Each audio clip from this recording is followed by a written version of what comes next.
Last time we saw you, you were about to embark on this, am I right, 185-date tour? Yeah. My goodness, you've done it. It's done. Well I done. know.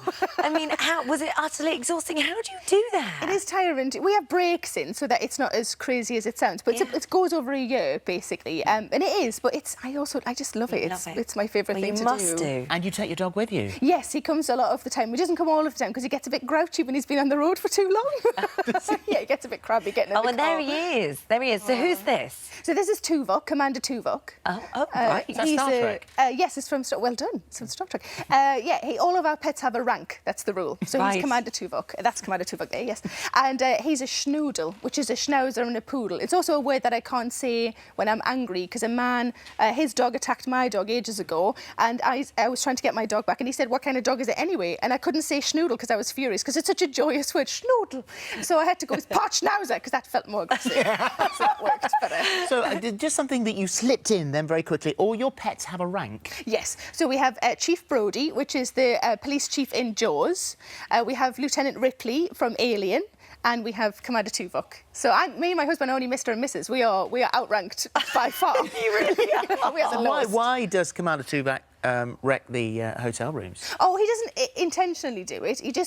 He had a bit of a tummy upset one day. Oh, no. And when I brought him back in, before I had a chance to make sure that the area was clear, he just sort of jumped on the bed and there was a little mark on the duvet cover, but I was also having a cornetto and I dropped a bit in the excitement. So the duvet looked like one of those adverts for Persil. Just didn't have grass or blood on, but everything else was covered. So I just flipped it. You just flipped the duvet. Of course, well, what am I going to do? And checked out? Yeah. You Surrey dirty hotels. devil. That's the natural assumption that they think I've done both of those. And you're like, no, I had the dog. They weren't both me. It sounds to me like what everybody would think would be the toughest bit would be doing all those tour dates, but it's actually afterwards. It's kind of decompressing from the tour that you struggle with. Yeah, it's a bit, well, you have a bit of time off to kind of come down because you've got an adrenaline rush every day at 8 o'clock. So I guess what I need to do is go on a roller coaster or do something every day at 8 o'clock, like just, maybe you slip in the shower or, pull out too quick at a junction, something like that. Eat a, 3-day-old cream cake, that sort of thing. Just a bit of excitement 8 o'clock every day so that my body accepts that. But gradually, you gradually get used to being at home, and it's so nice being at home when you've been on the road for so long. But you're in the country now, aren't you? Yeah, yeah. Which is part, not all of, but part of Outsider. Yes. Your DVD. Part of it is because I'm outside more. Because it used to be literally how I got from my car to the house. That was the only bit I was outside. But now I like to go for nice walks, and I've got a nice garden. And obviously, when you've got the dog, you have to go for lovely walks. Yeah. But part of it is also being more of an outsider. Because I think a lot of comics would say that they're kind of in that area of you're on the periphery. You're never invited to the party, but you can see it from the gate. Yeah.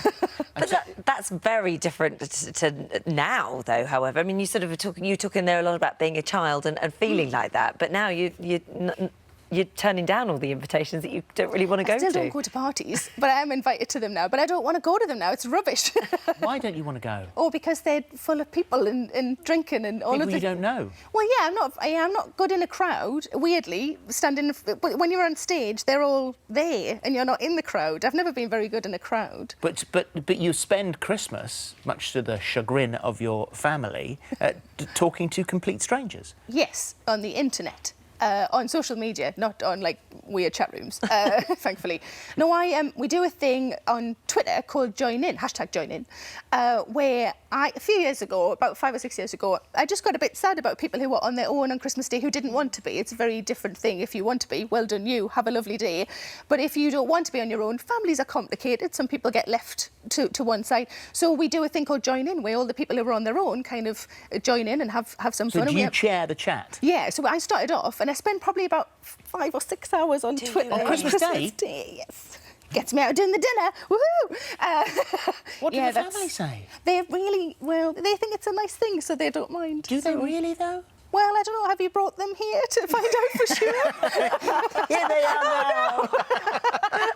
6 6 hours on Twitter on Christmas Day, I would be... Even by your standards, that's high. That's... But if you do it, you see, if you do it on a phone, then that looks really rude. But if you do it on a laptop or like a tablet, it looks like work. So it's just doing our emails. Really good point. Yeah, it looks more like a plan rather than just I'm bored of your company, which is what a phone looks like. But I just think it's a nice way of introducing people all together, and it makes people feel. No, and it's a lovely idea. like October, people are starting to ask if I'm going to do join in again. But then we had people asking if we can do it at New Year, so we sometimes do it at New Year. Valentine's Day, then somebody asked Easter, and I was thinking, just get an Easter egg. All the major holidays of the year. With some of them, yes. Valentine's Day? Well, it's a night that people don't like to be on their own. What about your bloke? He's on his own whilst you're on the laptop. Yeah, well, I'm not on for 5 hours on Valentine's Day. I do at least consider him on that day, if not Christmas. Have you got your tree up? No, oh no, it's much too early. Oh, look, no, it's too early. It's not properly up yet. It was just, it was in the box. So I thought, well, I just... See, we get a real one, so we have to leave it later. Yeah. But in the past, when I had in my flat, when I lived there, I had a tiny little one that was fake. And one year I was too busy to undecorate it, so I just put it in the spare room. And then I forgot all about it. And then in December, I brought it back out again. So it's sort of been Christmas in my spare room for a whole year, which is a nice thought. Well, people had stayed in there, and I'd totally forgotten people had stayed in a Christmassy room. So we're not going into the fact that you've had guests staying in the spare room and you've not noticed the Christmas tree that's in there. No, it's quite messy. Do you give them towels or sheets or anything at all? Yeah, but then just pack them away, you know, they can... But yeah, we should have put the Christmas lights on. It might have been quite nice for them. If you enjoyed that, there's more of the same right here. And make sure you subscribe so that you never miss the best moments from this morning.